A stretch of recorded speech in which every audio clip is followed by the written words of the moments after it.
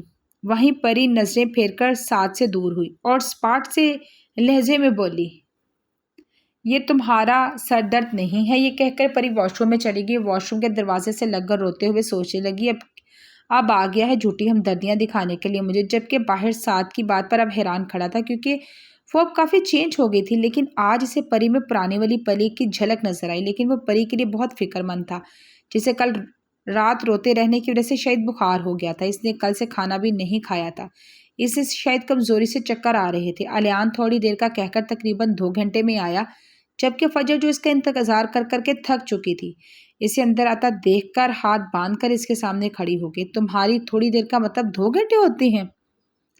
کام بہت تھا، تمہاری وجہ سے جلدی جلدی آیا ہوں۔ فون تو نہیں کیا نا تم نے کسی کو بھی؟